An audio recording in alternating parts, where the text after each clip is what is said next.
칭찬은 고래도 춤추게 안 되는데 춤추고 싶은 생각이 네, 감사합니다. 오늘 이제 여러분들 위한 마케팅 꼭지를 제가 맡았는데요. 하나 이제 사전에 양해 말씀드리고 시작하고 싶은 거는 원래 제가 이제 이 교육 프로그램을 처음 이제 기획을 할 때 좀 이렇게 현업 업무에 좀 지장되지 않게 해서 한 달에 한 번 정도씩 해서 원래 저는 다음 달에 강의를 할 예정이었었습니다. 근데 월요일 날 이제 함양 가서 회장님한테 보고를 드리면서 갑자기 이번 주로 바뀌는 바람에 제가 사실 원고를 준비할 시간이 없어서 어제 저녁을 먹고 원고 준비를 했기 때문에 밤을 홀라당했어요. 그래서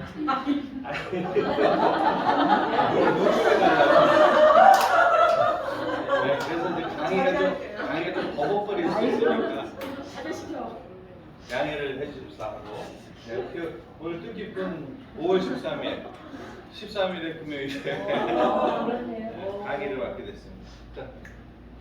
자 우선 이렇게 보시면 저희가 평상시에 이런 거 좀 익숙한 화면이잖아요. 6월, 7월, 8월, 9월 뭐가 뚝뚝 떨어지고 빨간불이 들어오고 뭐가 이렇게 혈압이 오르는 뭐냐 이게 요즘 들어서 좀 이렇게 여러분들 좀 매출 압박 이런 거 좀 있으신 분들이 많이 있으시죠. 그래서 고민들이 있으실 텐데 사실 그런 거를 돌파해보고자 이번 교육을 마련한 거고요. 저도 좀 하나 준비를 했습니다. 돌파구가 있다. 그래서 오늘 말씀드리는 게 제가 오늘 강의의 주제인 마케팅, 브랜딩을 알면 여기서 좀 돌파할 수 있는 해법이 있으니까 한번 기대를 해주셨으면 좋겠습니다. 자, 제 얘기를 이제 들어가기 앞서서 우리 한번 좀 이렇게 되돌이켜 보면 최근에 한류, K-팝, K-컬처, K-드라마 이게 보통 전 세계적으로 인기를 끌고 있죠. 근데 이거가 시작이 언제냐? 보신 분 대부분 보셨겠죠. 94년에 주래식 파크라고 미국 헐리우드 영화가 우리나라에도 개봉을 했습니다. 이게 엄청나게 히트를 쳤죠. 그래서 전 세계적으로 94년인데 이게 1조 3천억 원의 흥행 수익을 얻었습니다. 영화 제작비 외에 순수익 지금으로 환산하자면 최소한 10조 정도는 되는 거죠. 이게 이제 엄청난 대한민국에도 하나의 새로운 터닝 포인트를 줍니다. 그게 뭐냐? 이거를 들은 김영삼 당시 대통령이 깜짝 놀라셨어요. 아니 우리나라 현대 기아 다 합쳐가지고 지금 열심히 자동차 파는 게 100만 대 팔았거든요. 100만 대 수출을 했는데 그래서 해외에 벌어들이는 돈보다 이 영화 한 편이 더 돈을 번 거죠. 우리가 저거 하려면 150만 대도 더 팔아야 되는데 이거 어떻게 영화 한 편이 저렇게 되냐. 그래서 이때 뭐에 눈을 떴느냐. 이게 문화 산업이라는 게 그냥 가볍게 볼 게 아니구나. 이게 정말 돈이 되는 거구나. 이거 투자를 해야 되겠다. 그래서 그때서부터 국가적인 적극적으로 지원을 하게 됩니다. 그래서 그 결과가 어떻게 되냐 아시죠? 수많은 기획사들이 생겨나고 여기 집중적으로 육성을 하고 마케팅으로 키웁니다. 그래서 아시겠지만 지금 아직도 그 불씨가 남아있긴 하지만 한국과 일본 간의 이 높은 정서적 장벽을 뚫고서 겨울 소나타가 일본 이 아주머니들의 심금을 울리면서 윤사마 열풍을 일으키죠. 이게 한 방울 매겼어요. 매기고서 또 다시 좀 잠잠해질까 했다가 더 큰 원자폭탄이 터졌죠. 대장금입니다. 대장금은 이게 중국, 일본, 동남아 거쳐서 싹 평정하고 그 다음에 중동으로 갑니다. 나라마다 지역별로 좀 시간이 걸려요. 그러니까 사실은 중동은 그 당시만 해도 한국에 대해서 잘 모르는 사람들이 대부분이었으니까 이 시간이 걸려요. 그런데 어떻게 이제 소리 소문을 타고서 보기 시작했는데 이게 끝내준다 해서 중동에 가서는 시청률이 한국 드라마입니다. 중동 최고 시청률을 기록했는데 몇 프로였을까? 몇 프로일까요? 네? 90%를 기록합니다. 시청률 90%. 네. 네. 그러니까 이 시청률은 한국에서 이게 한 40 몇 프로인가 50% 했었었는데 중동 전체 90% 시청률을 기록해요. 그러니까 이거 하는 날은 그냥 저녁 되면 길거리에 차가 하나도 없고 그다음 동네 방네 뭐 모든 집이 다 이제 TV가 있지 않아요. TV 있는 집에 몰려가서 그냥 쭉 몰려가지고 그 정도로 열풍이었어요. 그게 이제 유럽 찍고 그다음 어디로 갔을까요? 다음에 이제 문화적 선진국들 여기 콧대들이 높아요. 당시 이제 우리 기준으로 하면 우리가 무슨 뭐 베트남 드라마를 봐 뭐 이런 느낌이죠. 그래서 이제 유럽 쪽을 또 가기 시작합니다. 그러다가 지금 최근에 인도로 왔어요. 인도도 나름 문화 선진국으로 나라는 개발도상국 수준이지만 인도가 굉장히 문화적 자부심이 강한 나라입니다. 1년에 한 3,000편 정도 영화를 찍어요. 헐리우드 영화보다도 많이 찍습니다. 볼리우드라 그래가지고. 그리고 뭐 아시겠지만 천일야화, 아라비안 나이트가 사실은 인도 배경, 인도에서 나온 스토리들이죠. 그만큼 스토리에 대해서 자부심이 있는 나라예요. 대국이고. 거기서 지금 이제 열풍을 또 하고 있습니다. 그래서 이제 이런 것들이 쭉 히트를 이어나가니까 어떻게 됐느냐. 그 다음서부터 이제 뭐 굉장히 이 돈을 벌어서 자금력과 마케팅을 발달해 연전 히트를 하고 있는 거죠. 이러다 보니까 어떻게 됐느냐. 이게 지금 세종학당의 모습이에요. 코로나에도 불구하고 한국 콘텐츠를 배우려는 열풍이 불어서 뭐 나라별로 계속 이 세종학당이 생겨나고 있어요. 그래서 점점 늘어나고 있어요. 점점. 그러니까 이게 문화적인 이 산업이라는 것이 단순히 비즈니스만 되는 거고 돈만 하는 게 아니라 그 외에 또 파급력까지 더 많다는 것을 보여주게 됐죠. 그래서 이제 이런 또 현상도 생깁니다. BTS는 하나의 현상이라고 그러죠. K-팝의 역사를 새로 썼다라고 하다가 지나서는 아니다. 세계 팝의 역사를 다시 썼다. 이러고 좀 이따 지나니까 비틀즈를 넘어섰다. 뭐 이런 얘기가 나오죠. 그 다음에 이제 그 문화적으로 아까 말씀드렸죠. 문화적으로 가장 높은 장벽이라고 할 수 있는 헐리우드. 헐리우드에 최초로 또 입성을 하죠. 이게 뭐였더라? 기생충. 하고 나더니 한 번 뚫고 나니까 그 다음에 아시아 최초 여우주연상 거머쥐었고 그 다음에 또 넷플릭스가 후원해가지고 만든 건데 이거 하나로 1조 원을 벌어가지고 넷플릭스 주가가 확 올라갔죠. 지금은 또 빠진곳까지. 그래서 이게 막 본물이 터졌습니다. 계속 그죠? 이것은 일시적인 현상이 아니라 우리가 그만큼 투자를 했었던 것이 성과를 이루는 것이고 또 하나는 그만큼 우리나라의 기본 어떤 컨텐츠 마케팅 인프라가 많이 좋아졌다는 것을 얘기해 주는 거죠. 자, 근데 이때쯤서부터 이렇게 보면 아까 보셨듯이 94년에 씨앗을 맺어서 결실을 맺은 문화 콘텐츠가 황금알을 낳다. 그런데 이제 이거 말고 우리나라도 이제 다시 4차 산업혁명 시대에 들어서서 뭔가 이렇게 새로운 황금알을 알 수 있는 것이 없을까라고 둘러봤을 때 저는 있다고 생각합니다. 그게 바로 오늘 여러분한테 말씀드릴 마케팅과 브랜딩의 힘으로써 황금알을 새로 알 수 있고 이게 인상가의 새로운 활력소가 될 수 있다라는 걸 오늘 소개시켜 드리려고 합니다. 이 얘기를 이제 본격적으로 말씀드리면서 제가 제 소개를 조금 더 해드릴게요. 그 과정 속에서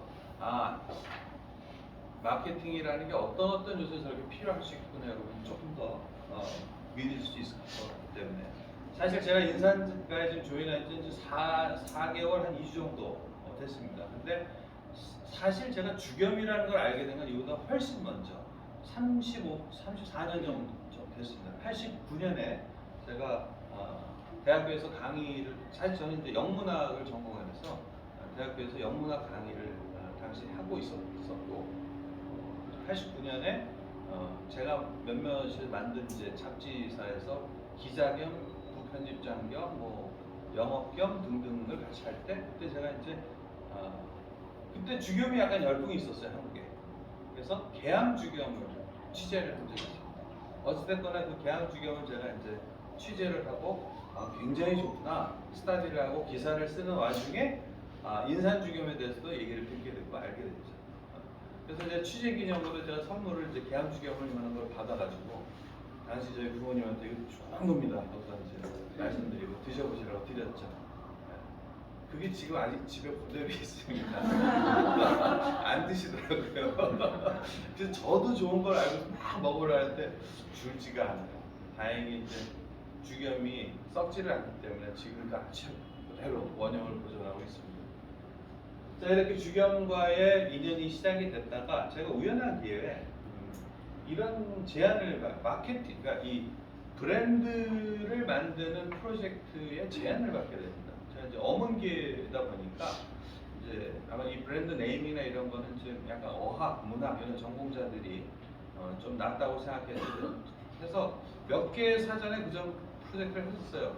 뭐 여성 주방용, 여성용, 이저 고무장갑 뭐 이런 프로젝트 뭐 몇 개를 이렇게 하다가 성과가 괜찮아서 좀 큰 프로젝트를 맡았어요. 카스. 이게 이제 당시에 진로가 우리나라 소주 시장 한 70% 정도 점유율을 차지하고 있을 때 비즈니스가 더 이상 커나가지 않자 맥주를 만들어야 되겠다 해서 맥주 브랜드를 새로 도입하기로 하고 그 프로젝트, 그 브랜드를 만드는 프로젝트였는데 이게 당시에 한 3천만 원 정도 프로젝트였어요. 요 이름을 짓고 이름에 대한 디자인을 하고 이름의 컨셉을 정하고 하는 프로젝트였었는데 그래서 이제 이 카스는 제가 만든 브랜드.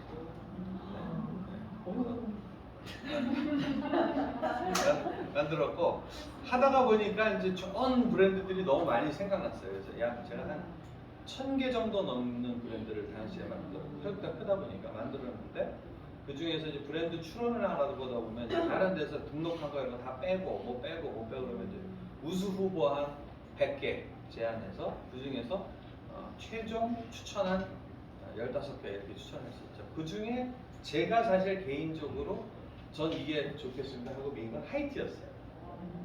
하이트는 여러분들한테만 말씀드리는 비사를 말씀드리면 기분이 하이 좋다 맥주 그리고 맥주 거품은 화이트 그걸 합쳐서 하이트로 나와요. 그런 의미를 담았었고 카스는 뭐였었냐? 요게 진로에서 소주 사업, 맥주 사업을 시작을 하면서 프리미엄 라인으로는 미국의 쿠얼스 맥주를 수입하기로 했어요. 쿠얼스를 가져오면서 대중 라인을 이제 브랜드를 원하는 거였었는데 쿠얼스니까 카스는 형제 같잖아요. 그럼 카스는 어디서냐면 사실 굉장히 간단합니다. 마시면 청량감. 물론 이제 브랜드를 이제 회장님한테 보고할 적에 거기다가 약간 좀 꿈보다 해몽이라고 거기다가 캐스케이드 그 폭포수처럼 시원한 뭐 이걸 했다 했는데 그건 뻥이고 그래서 그렇게 해서 졌고 그 이후에도 사실 하다 보니까 브랜드 프로젝트를 많이 좀 맡았어요. SK 농구단 라이트, 엠브라이언스나 스팅 이런 여러 브랜드들을 이제 하게 됐고 이걸 계기로 사실은 처음으로 브랜딩, 마케팅, 광고를 배웠는데 야, 저는 그 전에 사실 이제 영문학을 해서 대학 교수 사실 시립대에서 한 5년 정도 강의를 했었었고 교수를 할까라고 생각을 하다가 이제 이게 인생을 제가 너무 재밌다 이거.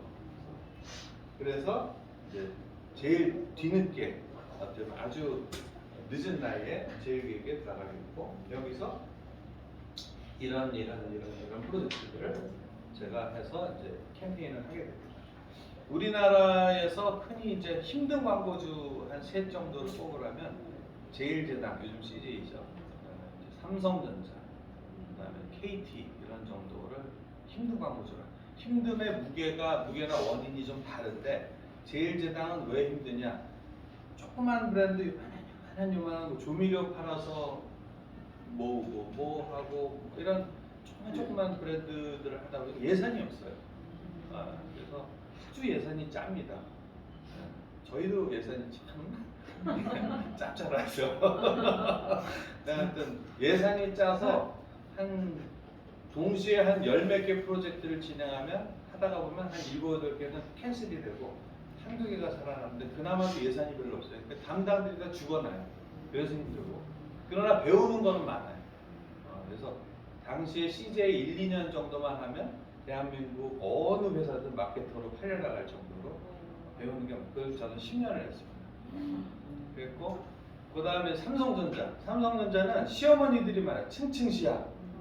밑에서 워낙 부잣집이기 때문에 그리고 예산부 한 번 하면 예산이 뭐 100억, 200억 이렇게 하기 때문에 대리급서부터 이제 숟가락을 놓습니다. 그 다음에 이제 그 위에 과장한테 컨펌, 부장 컨펌, 이사 컨펌, 부사장 컨펌, 사장 컨펌. 요게 본사고 그 다음에 제품을 또 담당하는 그 제품 쪽 가서 거기서 부사장, 뭐 사장 이렇게 하고 나면 그룹에 또 그룹에 또 담당, 그다음 최종 오너까지. 이게 뭐 그러니까 갔다가 다시 오고 갔다가 다시 요 한 번은 뭐 부사장까지 갔다 오고 한 번은 제품 쪽에 어디까지 오고 이렇게 해서 보통 이런 얘기를 하죠. 파브 당시에 이제 TV 했으면 파브는 숟가락이 100개다. 그래서 힘들고 KT 같은 경우는 이제 중압감 꼭 이걸 해주십시오라는 중압감 때문에 힘들었어요. SKT랑 워낙 치고받고 이거가 많아가지고 그래서 힘들었고. 근데 어쨌든 제가 자부심을 느끼는 거는 뭐 대부분의 캠페인을 다 성공시켜서 다 성공 브랜드로 만들었던 경험이 있습니다.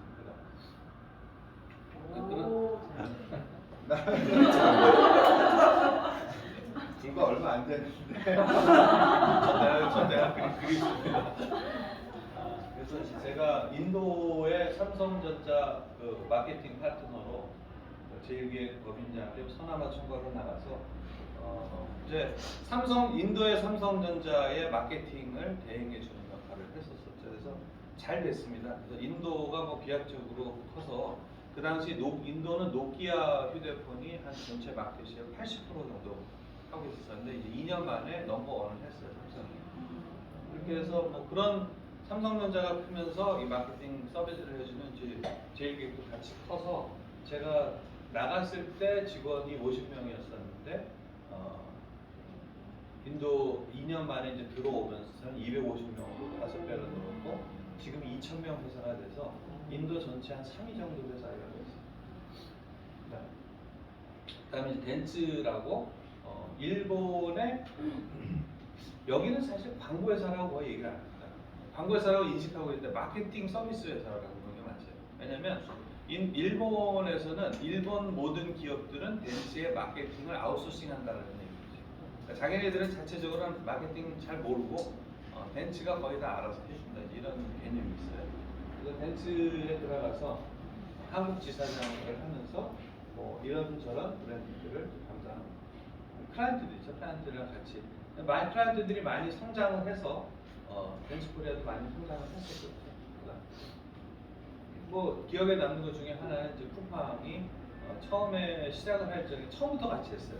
처음부터 같이 잠실에 한 요거보다 조금 한 30평 정도의 조그만 벤처였습니다. 그래서 연 매출 다 해봐야 한 2, 3억 정도 그렇게 해서 시작을 같이 성장을 하는 거죠. 뭐 그런 회사가 뭐 작년 3월에 이제 뉴욕 증시에 상장을 해서 당시 평가 이게 한 1조, 100조 정도가 넘어왔었어요.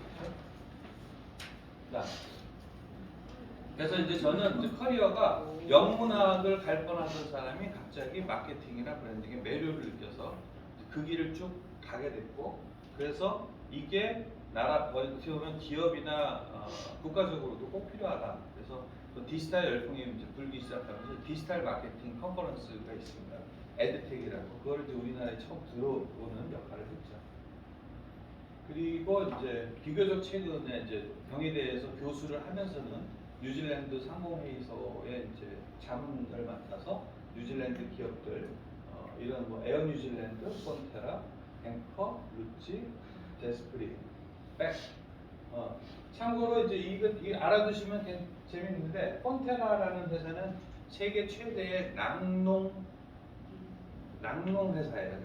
근데 이게 뉴질랜드에서는 우리나라의 삼성전자가 들어있습니다. 뉴질랜드 전체 수출액의 3분의 1을 차지하는 그런 회사입니다. 자, 그래서 이제 여기까지 제가 말씀드린 건 이게 그만큼 매력이 있고 의미가 있는 일이라서 저도 일생의 미션으로 삼게 그래서 여기까지 왔다. 그래서 이제 이거를 이제 인산가 여러분들을 위해서 한번 좀 쏟아부으려고 하는 것이고 오늘 그 말씀을 드리도록 하겠습니다. 사실 오늘 이 클래스가 무슨 마케팅 강의하는 교실이 아니기 때문에 딱딱한 이런 게 아니고요. 아주 컴팩트한 짧은 시간에 정말 그냥 마케팅의 모든 것을 다 응축시켜서 한마디로 그래 뭐야 이런 정도로 말씀드리려고 합니다. 사전적 정의는 뭐 이렇게 되는 것이란 필요가 없고 이런 거는 그러니까 마케팅은 분야가 굉장히 많습니다. 그래서 사실은 제가 인상가에 처음 들어왔을 적에 마케팅을 원장님께서 아주 강조를 하시면서 부탁을 해주셨는데 알겠습니다. 그래서 저는 이제 뭐를 하면 되겠다라고 이제 머릿속에 그리고 들어왔죠. 들어와서 보니까 원장님이 말씀하신 그 마케팅이 아닌 것 같은 거예요. 이게 많이 다른데 네, 그만큼 이게 워낙 분야도 많고 그래서 이제 이게 사실 이거부터 언어를 통일했으면 좋겠어요. 이제 오늘 이 자리에 모인 여러분들과 마케팅 굉장히 많은 분야가 있습니다. 근데 이거를 하나하나 다 설명하지 않아도 제가 결론만 말씀드리면 마케팅의 가장 핵심 중에 핵심은 사실은 고객과의 커뮤니케이션이에요. 고객을 전제로 해서 고객의 니즈를 듣고 거기에 맞는 제품을 개발해서 여러분이 필요하다고 하는 그 제품이 여기 있습니다를 알리는 것. 그게 마케팅이에요. 그래서 써보시고 난 다음에 어떠셨어요? 부족한 점을 다시 개선. 이게 마케팅입니다. 한마디로. 쉽죠? 여러분들과 굉장히 밀접한 관련이 있다는 거 아시겠죠? 네. 그리고 그 커뮤니케이션하는 과정에서 상당히 주요한 툴로 쓰이는 게 뭐 광고, PR 뭐 이런 거고요. 그리고 또 하나 알아야 될 개념이 그 마케팅을 통해서 궁극적으로 회사에 남는 거 뭐냐는 여기 또 있습니다. 마케팅의 한 축이라고 하는 브랜딩입니다. 이게 남습니다. 기업에는 브랜드가 남습니다. 사람은 죽어서 호랑이는 죽어서 가죽을 남기고 사람은 죽어서 뭘 남겨요? 이름이라 그랬죠. 이름이 브랜드예요. 기업도 결국은 비즈니스하고 남는 것이 돈이라고 생각할 수도 있지만 이제 오늘 얘기를 들어보시면 진짜 값어치 있는 것은 브랜드입니다. 그래서 이제 결론을 미리 말씀드릴게요. 요거를 결론을 미리 말씀드리고 나서 과정을 설명드릴게요. 결론은 마케팅은 한마디로 가치 창출이다. 밸류를 만들어내는 거다. 가치를 만들어내는 거기 때문에 가치라는 거는 그 무슨 재화적 가치냐 심리적 가치냐 무슨 이성적 가치냐 다 포함됩니다. 다 포함되는데 재화적 가치를 포함되기 때문에 똑같은 제품이라도 마케팅을 잘하면 100원의 가치를 가질 거로 예상됐던 제품의 가치가 200원, 300원 될 수 있는 거예요. 이게 마케팅이에요. 요거를 한국 기업들이 아직 잘 모르고 한국 기업들은 디립다 100원짜리 제품을 잘 만드는 거에 많이 열중을 하고 있는데 마케팅을 잘하면 200원, 300원, 400원을 받을 수 있다는 그게 밸류메이킹. 그죠? 그래서 그거를 하면 뭐가 남아? 브랜드. 그래서 요즘 가장 최근의 마케팅은 한마디로 마케팅의 핵심은 좋은 브랜드를 만드는 거다. 어떻게? 고객에게 가치를 제안을 해서 커뮤니케이션을 하고 인정받아서 그 선호하는 브랜드가 돼서 브랜드를 가지게 됩니다. 요게 마케팅의 핵심입니다. 쉽죠? 이게 이제 마케팅의 엑기스를 다 배우신 거예요. 이제 그거를 이제 복습 다 배우셨고 복습으로 들어가겠습니다. 자, 검증을 한번 해보죠. LG와 LG와 삼성은 숙명의 라이벌이죠. 다 아시겠지만 한 20-30년 전만 해도 LG와 삼성은 거의 비등비등 우리나라에서 비등비등 했었어요. 그죠? 기술적으로 하면은 LG가 가전은 LG지 뭐 이렇게 하고 뭐 TV도 원래 최초 냉장고 LG가 더 오히려 지금도 뭐 더 잘한다고들 얘기도 하고 이제 이랬습니다. 그죠? 그런데 주가를 보면 차이가 지금은 조금 납니다. 얼마나 날까요? 2배, 3배, 4배, 5배, 10배, 20배.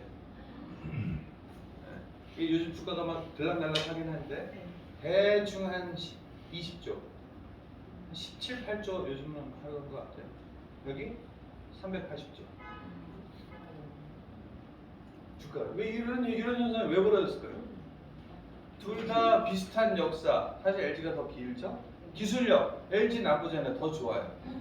인력 아니 LG나 삼성이나 다 비슷하게 훌륭한 인재들 다 많아요. 한국 땅에서 그 다른 요인이 뭐가 있어요? 그죠?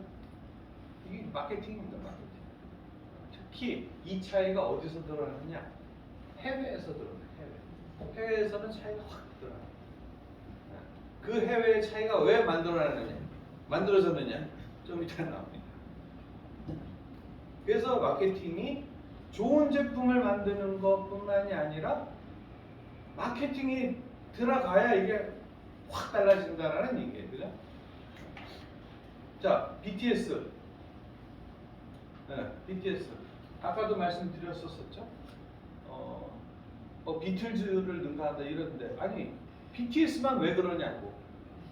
얘네들만 유난히 잘생겨서 옷을 얘네들이 뭐 너무 잘해 칼군무를 더 잘해서 다른 아이돌 그룹들도 다 비슷비슷하게 살아요. 그죠?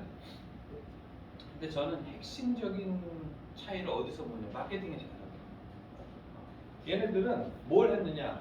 방시혁 대표가 돈이 없어서 그랬겠지만 우리는 저 가난하고 작은 회사기 때문에 너희들한테 큰 돈을 쓸 수가 없다. 니들 홍보는 니들이 알아서 해라. 그래가지고 얘네들이 다 유튜브로 트위터로 자기 근황을 팬들한테 계속 알리고 이런 게 결국은 마케팅 행동이 됩니다. 브랜드를 만드는 행동. 그래서 결과적으로 BTS라는 브랜드와 함께 뭐가 생겼느냐? BTS 뒤에 어마어마한 군대, 아미, 그 팬덤. 이게 이런 차이를 만드는 거라고. 그죠? 자, 그러면 이제 마케팅이 돈이 되는 거라고 했으니까 전 세계에서 가장 잘된 주가 가치가 가장 높은 기업이 어디냐? 애플입니다. 전 세계에서 가장 마케팅을 잘하는 회사 중에 마케팅을 가장 잘하는 회사가 어느 회사냐? 애플, 나이키, 코카콜라, P&G, 유니레버, 존슨앤존슨 이런 회사들이에요. 대부분 다 미국 기업들이에요. 마케팅이 다 가는 기업들이에요. 그죠? 전 세계에서 가장 이 주가 총액이 높은 기업 애플의 주가 총액은 얼마일까요? 대충 어림잡아 들은 거 같은데 몇천억? 3천조. 3천조입니다. 3천조. 작년에 3천조를 돌파했어요. 3천조면 얼마냐면요. 우리나라 1년 예산의 6배. 삼성전자 약 한 8, 9개. 3천조면 사실 아마 잘은 몰라도 지구상에 있는 나라 한 수십 개는 살 수 있는 정도. 어마어마한 거야. 이렇게 어마어마한 규모의 자산이 가치죠. 가치 사실은 돈 캐시나이죠. 이 가치는 어디로부터 기인하느냐? 그걸 잘 생각해보세요. 기술이냐? 여기 답이 지금 마케팅 브랜드. 자, 그래서 이런 얘기를 하시는 거죠. 돈을 벌려면 좋은 제품을 만들면 된다. 그러나 큰 돈을 벌려면 좋은 마케팅을 해야 된다. 여기서 이제 여러분들이 그럴 것 같다라는 걸 보여주니까 큰 그림에서 이렇게 조금 더 조근조근 실제 사례를 통해서 어떻게 마케팅이 부가가치를 만들어내는지를 보시자고요. 제일재단에서 게토레이라는 거를 들어왔었어요. 이 게토레이는 우리랑도 되게 밀접한 제품이죠. 소금물이니까. 네. 식염수니까 식염수. 거기다 뭐 약간의 플레이버를 넣었을 뿐이죠. 근데 우리나라에 이미 포카리 스웨트라고 동아오스카 제품이 일본 동아오스카에 수입한 게 있었어요. 얘는 뭐로 했느냐? 알카리성 이온 음료, 내 몸에 꼭 맞는 물로 이렇게 했어요. 이해를 하고 나면 우린 대충 소금의 중요성이니까 대충 이해는 되잖아요.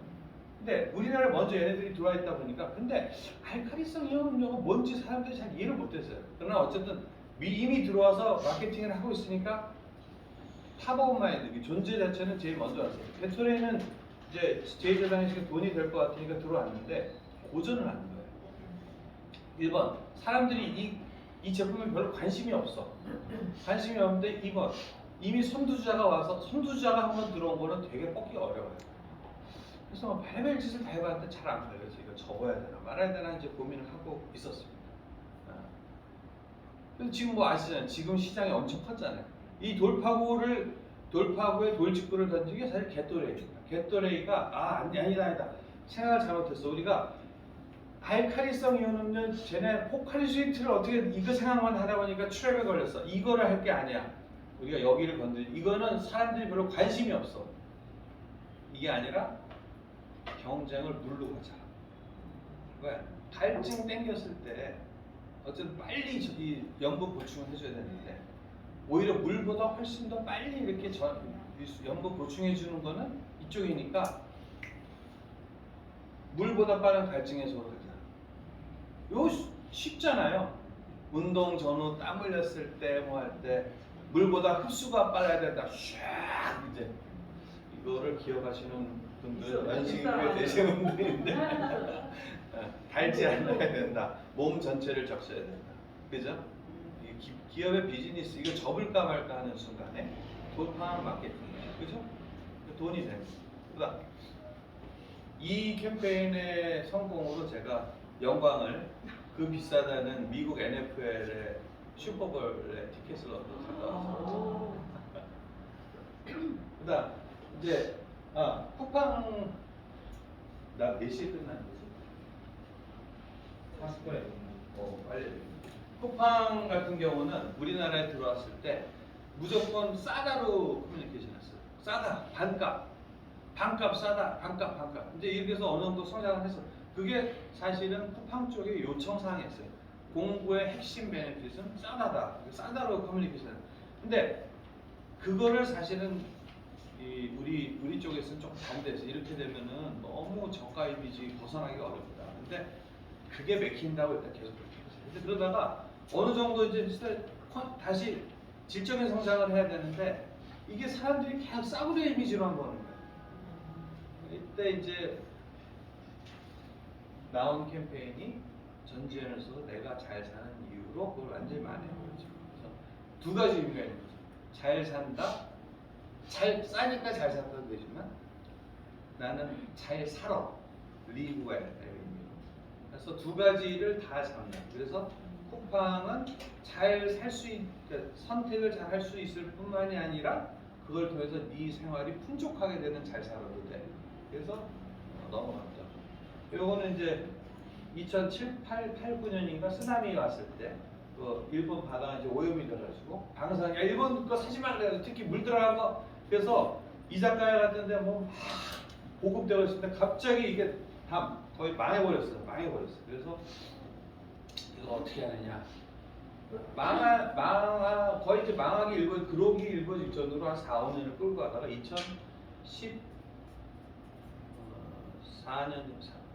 4년 정도까지 이렇게 철수하느냐 마느냐였었어요. 그때 요게 엔젤링이 살렸죠. 왜? 이 좋은 맥주의 표시 중에 하나가 효모가 살아있기 때문에 거품이 굉장히 마이크로해요. 거품이 부드러워요. 그래서 상태가 안 좋은 맥주일수록 그래서 여러분들 여름에 이제 갈증 나신다고 맥주를 드실 때 가지고 나오자마자 그래서 거품이 싹 줄어들어 있는 맥주는 별로 안 좋은 맥주입니다. 특히 생맥주. 위생 상태가 안 좋으면 얘네들이 바로 죽어버려요. 그 살아있는 효모들이.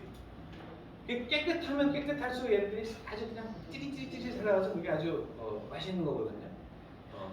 이게 상당히 병맥주인데도 그걸 어떻게 했지 굉장히 퀄리티가 좋았어. 그래서 먹고 나면 이렇게 생기는 거예요, 이렇게. 그래서 요거를 소구를 하자. 그래서 엔젤링을 찾아라. 요게 살렸지 않습니까? 그래서 다시 철수하는 거 지금 잘 나가고 있는 겁니다. 시간상 그냥 바디 브랜드 아시죠? 이 우리나라에 이미 있었던 거예요, 오래전에. 있다 망하고. 근데 대부분 이제 한번 샀다가 집안에서 빨래버리로 이제 구석이나 퇴물로 이제 이렇게 있었었는데 같은 제품인데 마케팅을 달리한 거예요. 그래서 이거를 이렇게 하지 말고 이게 멋있는 집안에서 멋있게 쓰고 있는 것 같은 거를 보여주자. 그래서 강력한 PPL로 선회를 합니다. 그래서 뭐 드라마마다 뭐 이렇게 나 혼자 산다 해서 다 나오고 이제 하다 보니까 여기도 있네, 저기도 있네.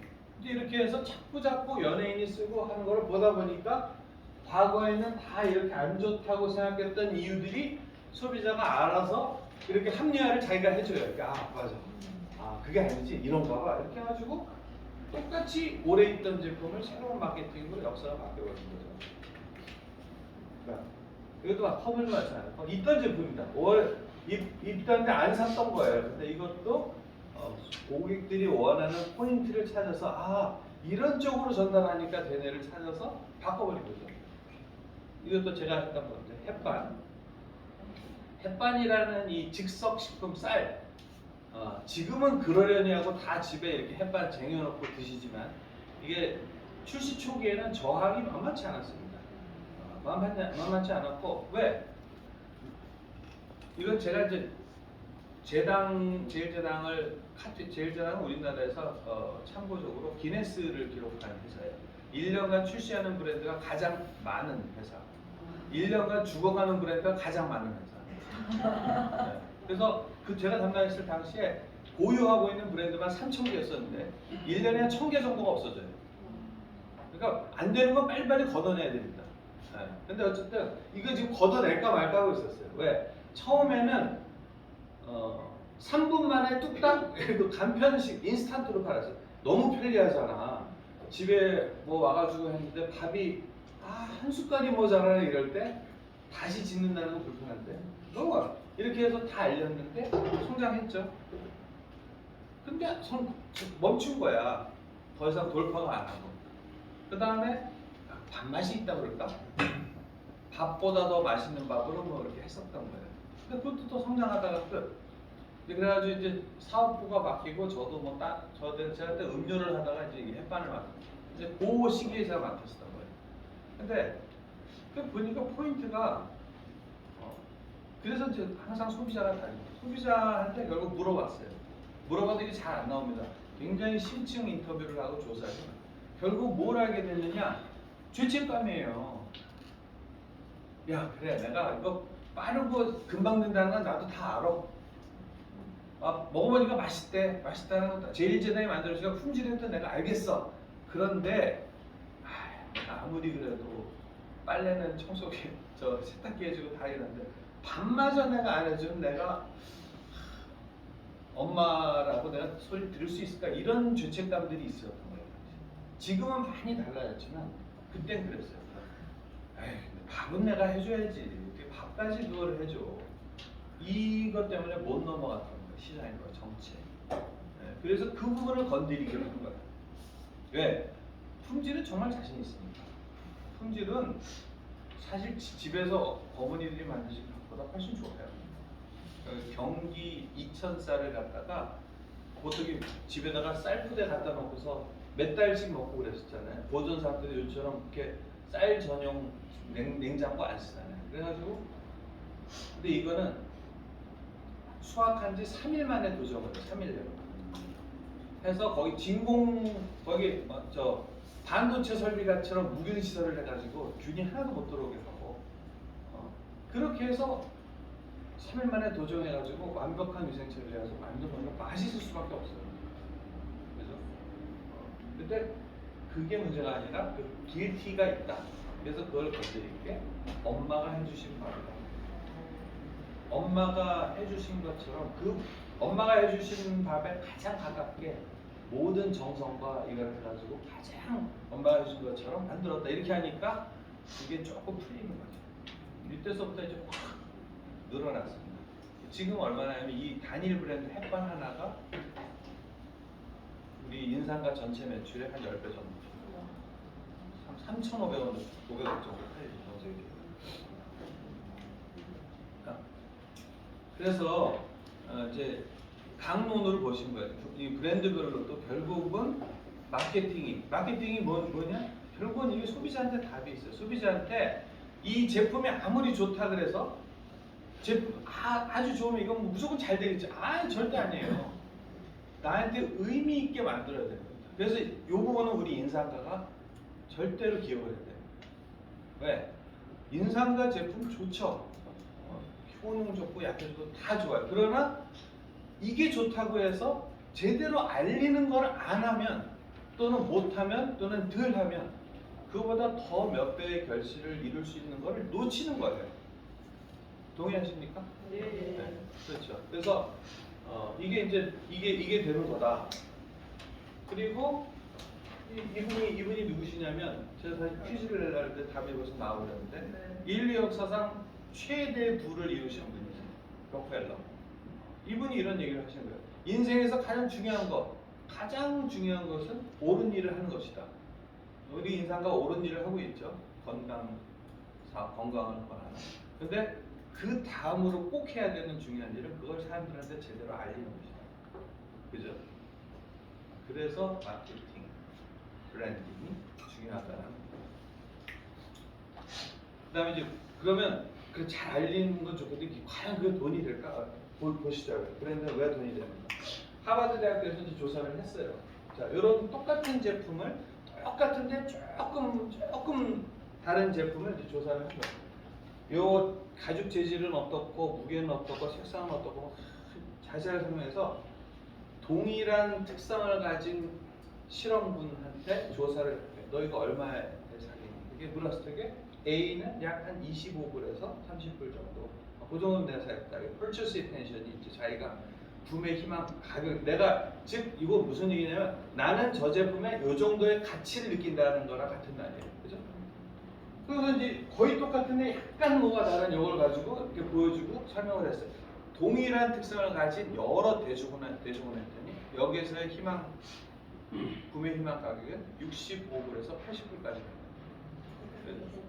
네, 요거예요. 이게 마케팅은 간단해. 요게 제품이고,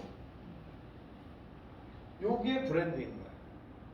제품의 가치는 25불에서 30불. 그죠? 브랜드의 가치는 65, 80에서 25, 30을 빼야 되니까 한 40에서 마켓은 한 60불 가까이. 제품의 값 밸류보다 2배가 넘는 거가 브랜드인 거예요. 이게 잘못된 겁니까? 아니에요. 이건 소비자가 만든 거예요. 내가 그렇게 가치를 느낀다는 데고. 그죠? 원가가 50만 원 하는 원가 50만 원이면 어마어마한 거. 50만 원 하는 아주 고급 백을 만들어서 1000만 원에 파는 샤넬. 잘못된 걸까요? 고객은 만족을 느끼는 거예요. 그죠? 그래서 이제 50만 원짜리 명품 백을 만드는 것만 중시하지 말고 1000만 원짜리 브랜드를 만드는 것도 우리는 이제 좀 생각을 해야 된다. 이제 제가 사실 이런 얘기를 오늘 좀 드리는 거예요. 그렇겠죠? 그게 절대 나쁜 일이 아니다. 고객은 오히려 더 만족스러워한다. 그죠? 물도 마찬가지예요. 뭐 탭 워터. 이게 우리나라 물이 좋아서 우리나라는 다 우리나라는 다 이게 미네랄 워터가 많지만 사실은 미국 같은 경우는 대부분 이거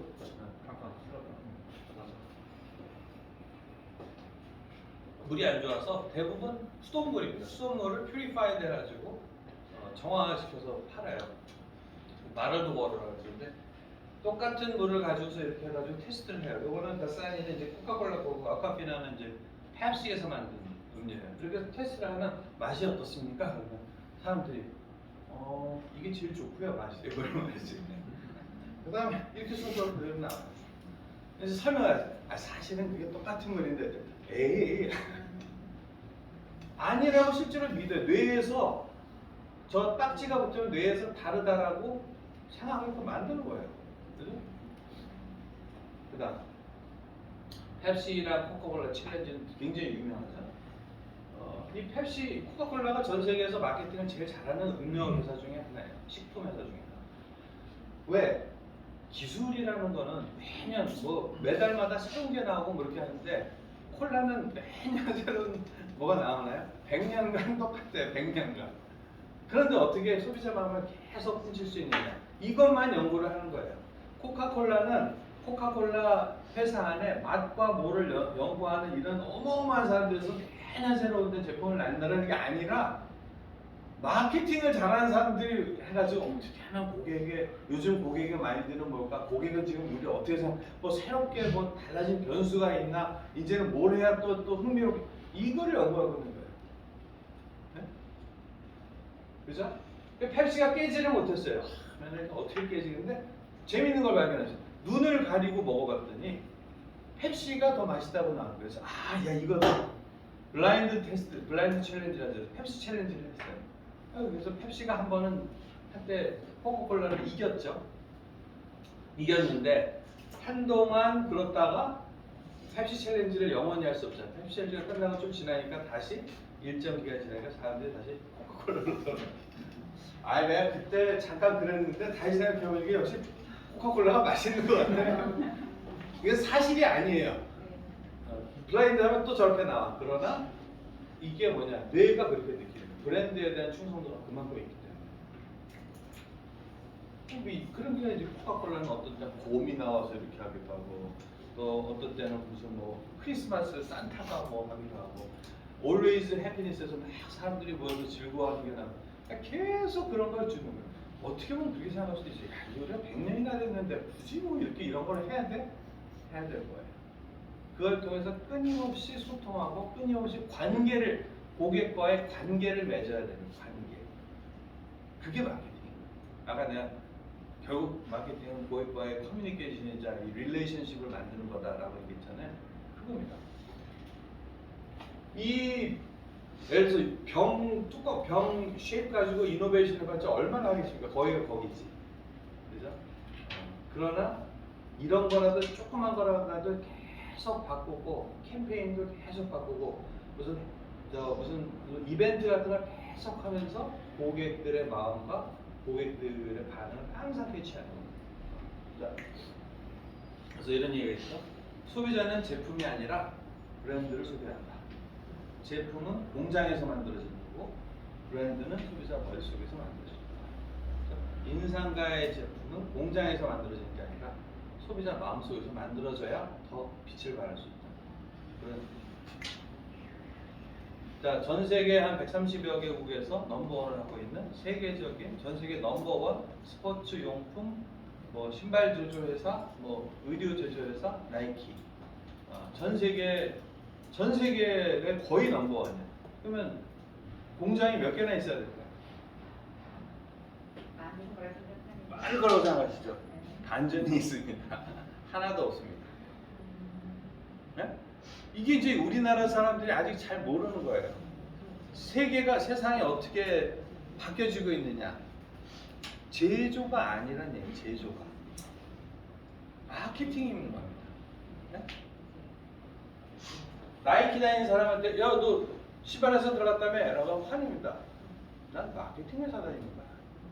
세계에서 제일 잘 나가는. 왜? 여기서는 소비자를 항상 소비자에서 시작해요. 소비자를 연구하고 뭘 원하는지, 어떤 재질이 지금 히트치는지, 어떤 색상을 하는지, 뭐가 유행인지를 해서 그거를 상품 기획을 한 다음에 설계도를 만들어서 전 세계에 있는 협력 공장들한테 보냅니다. 자, 이거 만들 수 있는 사람. 네, 저기 말레이시아에서 저희 23.45불에 언제까지? 저기 인도네시아. 네, 저희는 조금 더 이렇게 해서 골라가지고 고르는 거예요. 그래서 23점 몇 불은 그 공장에 주고 나머지 아까 40 몇 불, 56불의 이 밸류를 나이키가 가져요.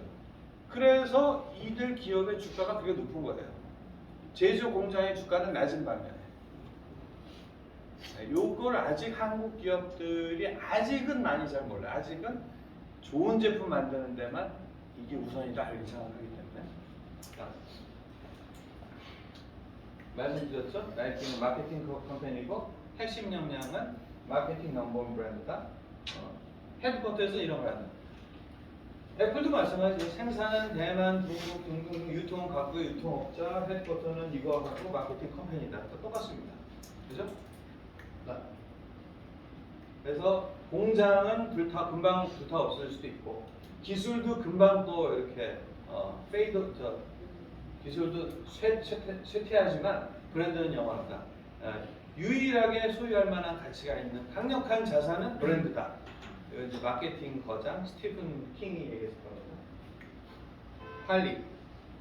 할리는 오토바이를 만드는 거라고 묻는다면 할리는 아니라고 답변할 겁니다. 할리가 오토바이를 만들기 위한 뭘 만들지? 할리는 문화를 만듭니다.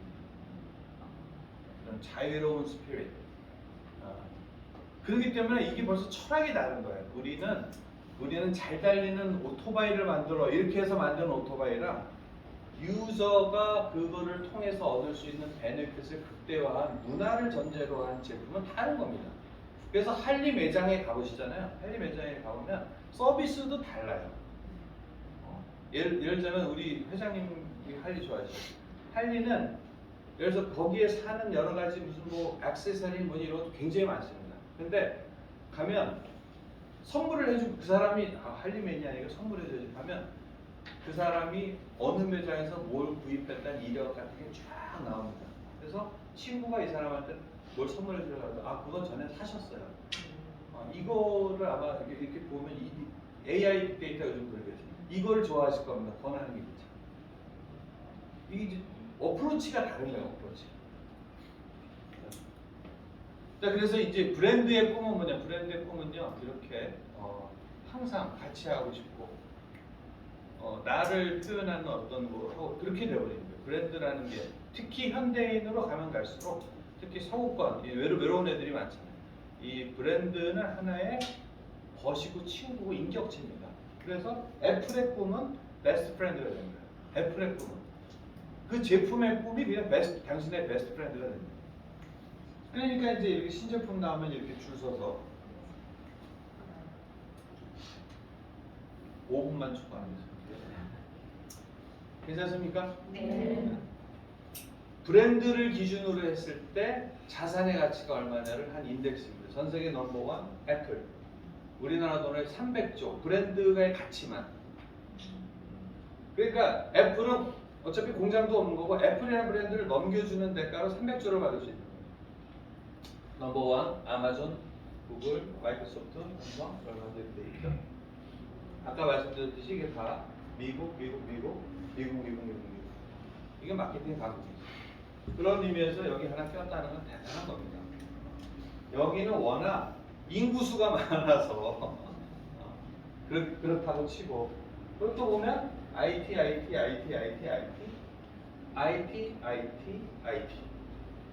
대세죠. 그런 것도 트렌드를 좀 알 수 있고 그래서 이제 이 브랜드가 돈이 되는구나 브랜드가 중요하구나 라는 거를 아는 기업들이 하나둘씩 생겨나고 있죠. 삼성도 93년에 지금부터 30년 전에 그래서 이거부터 투자를 한 겁니다. 로고서부터 새롭게 하자. 여기에서 이때 20억 주고서는 국내 언론에 엄청 질타를 받았습니다. 삼성이 막 저런 데다가 무슨 쓸데없는 돈을 외국에다가 준다. 이게 쓸데없는 짓이 아닌 거죠. 앞서갔던 거죠. 그러니까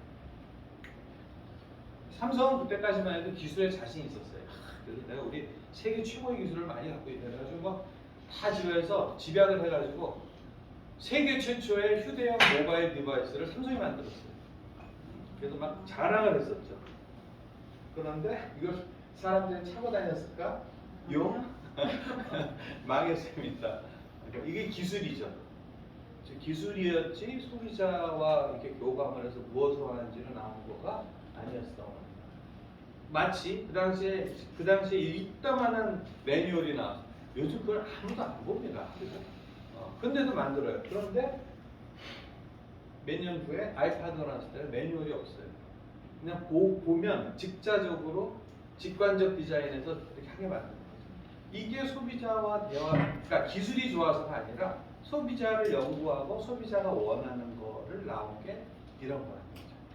기술과 마케팅의 결합. 삼성도 이제 이걸 깨닫고서 2000년에 TF를 차립니다. 그래서 안 되겠다. 우리도 세계 최고의 브랜드를 해야 되겠다고 해서 제가 이제 운 좋게 미국 뉴욕에 있는 이 FCB 본사 가서 1년 동안 이제 파견돼서 이런 캠페인을 할 기회가 생겼었고, 여기 타임스퀘어, 전 세계에서 가장 비싼 거에도 광고를 하는 영광을 받았었죠. 그래서 이제 브랜드 가치 뭐 캠페인 한다면 많이 올라왔고요. 이게 바로 이제 삼성과 LG의 전체적인 가치를 결정짓는 가늠자가 됐다 이제 말씀드리는 거고, 마케팅의 구루라고 할 수 있는 스티브 잡스의 얘기, 애플에서는 제품을 만들지 않습니다. 브랜드를 만든다 이런 얘기를 하셨죠. 자, 그래서 세상을 받는 그 브랜드의 힘, 이 브랜드가 결국은 이렇게 결국은 소비자와 관계를 통해서 소비자 인사이트를 통해서 만든 브랜드는 뭘 할 수 있느냐? 세상을 바꾼 거죠. 2007년 6월 29일. 저는 이날을 4차 산업혁명의 시작된 날이라고 보고 있습니다. 이 폰이 세상을 바꿔낸 거죠. 이게 예전에 이렇게 됐던 게 사람들의 라이프스타일을 완전히 바꿔놓고 이렇게 됐던 게 이렇게 됐고 이렇게 됐던 게, 그 당시 삼성전자는 제가 가서 삼성전자에 담당하던 때라서 이런 거 우리 빨리 만들어야 되는 거 아니에요? 근데 삼성전자는 그랬어요. 이거 사실 우리가 다 만들어준 거야. 좀 있으면 다 없어질 거야. 이렇게 기술 오리엔티드 돼 있었으니까. 그러나 아이폰이 망한 게 아니라 주변 산업이 다 망했습니다. PMP, 카메라, 아이리버 당시 세계 최고의 기술이었어요. 음질도 다 망했죠. 그래서 역시 마케팅의 대가가 바로 이게 나왔을 때 각자의 인생을 여기다 다 담을 수 있을 거라는 그런 비전을 가지고, 왜? 이게 기술에서 나오는 게 아니라 인문의 힘이에요. 인문적인 힘. 이것이 인간의 삶을 바꿀 수 있다는 걸 알고 했었던 거죠. 결론적으로 다시 요약을 하자면, 마케팅은 가치를 만드는 것이고 그것의 결과는 브랜드입니다. 그리고 그건 사람들한테 사랑받는 고객, 브랜드를 만드는 것입니다. 자, 그럼 이제 알겠는데 우리는 그러면 이제 앞으로 김재원 부사장께서 마케팅 열심히 잘 부탁드립니다. 이제 이거냐가 아니라, 여러분들한테 제가 부탁드리고 싶은 거는 여러분 한 분 한 분이 사실은 이 일의 주인공이시다라는 얘기. 왜? 아까 누누이 말씀드렸지만 고객의 마음을 사로잡고 고객으로부터의 리스판스를 듣고 고객을 감동시키는 현장에 계신 분들은 여러분이시고, 그죠? 마치 이 디즈니의 이 청소부 일화가 굉장히 유명하죠. 밤늦게까지 저렇게 일하시는 저 분한테 기자가 가서 아니 월급을 더 받으십니까? 아니라고 했는데 어째 그렇게 열심히 하시는가 했더니 이분이 나는 청소부가 아니요. 나는 이 어린이들, 사람들을 행복하게 해주는 이 쇼 비즈니스의 이론이에요. 요게 이제 완전히 고객 이 접점에서 어떤 다른 거를 보여주는 분이시고, 바로 이분들, 이런 분들의 에피소드를 통해서 스타벅스도 하월드 슐츠도 배웠죠. 하월드 슐츠도 집이나 학교보다 더 자유롭고 행복하게 사람들을 만나서 얘기할 수 있는 곳으로 스타벅스를 구상을 했고요. 스타벅스가 하나의 점포가 아니라 커피의 훌륭한 경험, 새로운 경험을 할 수 있는 곳으로 만든다라는 걸 구상해요. 그리고 그거를 전달하시는 분이 이분. 그래서 그냥 종업원이 아니라 이분은 새로운 커피 경험을 하는 전도사, 바리스타라 가지고 아주 전문적으로 훈련하고 해서 그게 스타벅스를 만듭니다. 마찬가지로 하이도 말씀드렸고, 애플 매장에 가면 이런 스페셜리스트라는 전문가들이 기술적인 거에 대해서 잘 모르잖아요. 움츠리고 잘 모르고 이런 분들을 기술의 세계로 쉽고 편안하게 인도해주는 디지털 전도사가 돼서 합니다.